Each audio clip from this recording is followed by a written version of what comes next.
Without wasting much time let's begin with Indian geography. ठीक है, so Indian geography में हम सबसे पहले जो देखेंगे will try to understand our country. ठीक है, we all know about our country right, India. हम सारे ने क्लास 9 10th में जब आप लोगों ने पढ़ा होगा था कि स्ट्रक्चर बेसिक लाइन देखा होगा कि हम इंडिया को कैसे रिप्रेजेंट करते हैं कंट्री में, sorry on paper. I think जब आप एग्जाम की तैयारी कर रहे हैं तो सबसे पहले you should be able to draw a free flow diagram India को। जस्ट 1 सेकेंड,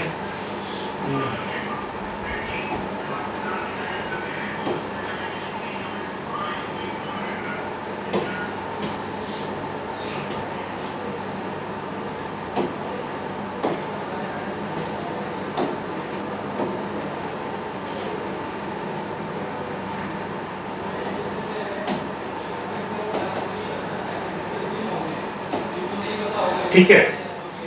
तो मैं ये कह रहा था कि जब when you start studying geography, Indian geography, तो one thing you should be able to know is to draw a free flow diagram of an, पता होना चाहिए कि ऐसे आप एक फ्री फ्लो डायग्राम बना सके। तब कल के डेट में क्या होगा, जब आप एक मेंस आंसर राइटिंग करेंगे तो कुछ भी हो like you have to show the hills और द रिवर्स ऑफ इंडिया, तो आपने क्या किया, ये ऐसे बना लिया, यहाँ पे काराकोरम, लद्दाख, जशकर बना के दे दिया, तो एक अलग इंप्रेशन डालता है वो एग्जामिनर पे। ठीक है, कि आपको पता है, आपने सिर्फ रटा नहीं है। ठीक है, तो सबसे पहले when you start studying Indian geography कोशिश कीजिएगा कि you all guys know how to draw a free flow diagram of India.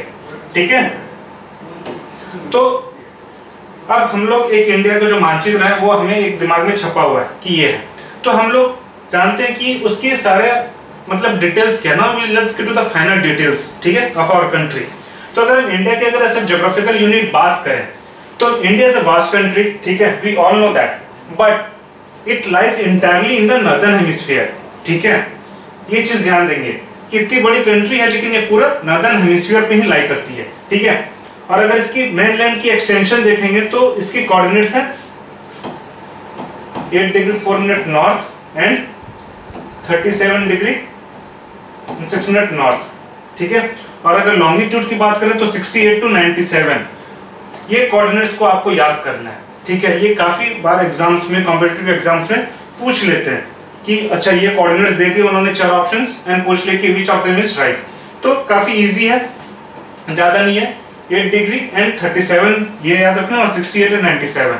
ठीक है, द ट्रॉपिक ऑफ कैंसर। ठीक है, हम लोगों ने पढ़ा था फिजिकल ज्योग्राफी में कौन कौन से इंपॉर्टेंट लाइंस होते हैं। ट्रॉपिक ऑफ कैंसर होते हैं, ट्रॉपिक ऑफ कैप्रिकॉर्न होता है, आर्कटिक सर्कल, अंटार्कटिक सर्कल। तो ट्रॉपिक ऑफ कैंसर जो 23.5 डिग्री नॉर्थ में, सदर्न हेमिस्फीयर में क्या हो जाएगा, that will be tropic of Capricorn. तो tropic of Capricorn does not divide India, but is the tropic of cancer. ये जो है ट्रॉपिक ऑफ कैंसर, ये इंडिया को ऑलमोस्ट 2 इक्वल पार्ट्स में बांट देता है। ठीक है, अभी आगे चल के हम ये भी देखेंगे कि ट्रॉपिक ऑफ कैंसर किस किस स्टेट से पास करती है। Like अगर it is divided equally into 2 half, the northern half and the southern half, तो it might be crossing through some states like Gujarat, Madhya Pradesh. मतलब आपको ध्यान में ये रखना कि बोल रहा है ऑलमोस्ट हाफ, तो कंट्री के जो बीच में आ रहे हैं हमारे जो भी स्टेट्स वहां पे होंगे।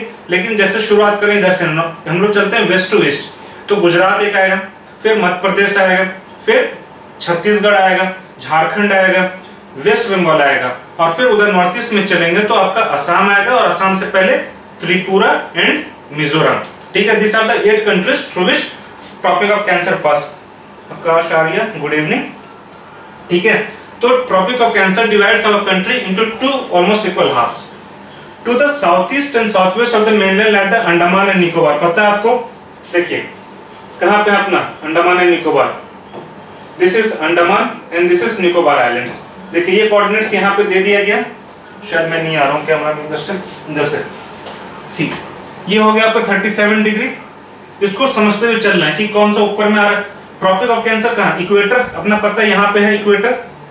ठीक है, इक्वेटर यहाँ पे लाई कर रहा है, तो यहाँ से ऊपर जाते तो नीचे का जो कोऑर्डिनेट्स है it is 8 degree and 4 minute north, और ऊपर पे चलेंगे तो 37 डिग्री एंड 6 मिनट्स नॉर्थ। ठीक है, ये हो गया। और अगर इधर देखेंगे तो it is 68 degree and 7 minutes east to 97 degree and 25 minutes east। ठीक है, और ट्रॉपिक ऑफ कैंसर ऑलमोस्ट यहां से पास करती है, this will be tropic of cancer.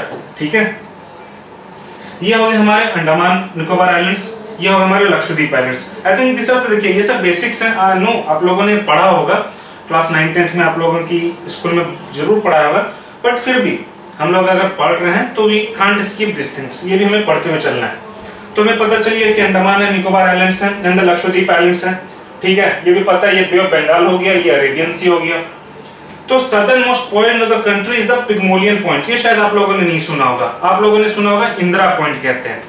तो इंदिरा पॉइंट के अलावा ये भी नाम बोला जाता है पिग्मोलियन पॉइंट। ठीक है, और इंदिरा पॉइंट। ठीक है, और अगर इसकी लोकेशन की बात करें तो ये उससे भी नीचे में आता है। This is 6 degree and 45 minutes.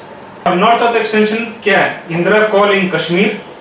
यहाँ की अगर बात करें तो कन्याकुमारी इज 3214 किलोमीटर। अगर ये डिस्टेंस की बात कर रही है, ये नॉर्थ साउथ एक्सटेंट मतलब ये टोटल डिस्टेंस यहाँ की बता रहे हैं। ठीक है, कितना है? 3214। और अगर ईस्ट वेस्ट की हम अगर डिस्टेंस बात करें फ्रॉम रन ऑफ कच्छ, ठीक है, टू अरुणाचल प्रदेश, तो ये कितना है? 2933। ये सारे को अभी यहाँ पे हम लोग अगले इसमें देखते हैं। ठीक है, विथ एन एरिया कितना है, ये भी इसका एरिया। ये सब फिगर्स को आप लोगों को ना मुझवानी याद होना चाहिए कि अच्छा नॉर्थ टू साउथ इतना डिस्टेंस होता है, ईस्ट टू वेस्ट। ये 4-5 बार आप लोग जब रिवाइज करेंगे तो you will get those figures in your mind कि okay even if you don't know the precise 2933 at least you know it is 29 something. ठीक है, तो जब ऐसे आप 4-5 बार पढ़ेंगे तो आपको फिगर भी आ जाएगा। ओके 2933 सही बोला ना? हाँ सही बोला मैंने भी। तो इट्स 2933। और अगर ये बात करेंगे तो इट्स 3214। और अगर पूरे वर्ल्ड में अगर बात करेंगे तो it comprises of 2.4% of the total land mass. ठीक है, the total surface area of the world. यहां तक कोई दिक्कत किसी को? आई होप यहां तक में कोई प्रॉब्लम नहीं होना चाहिए। ठीक है, चलिए।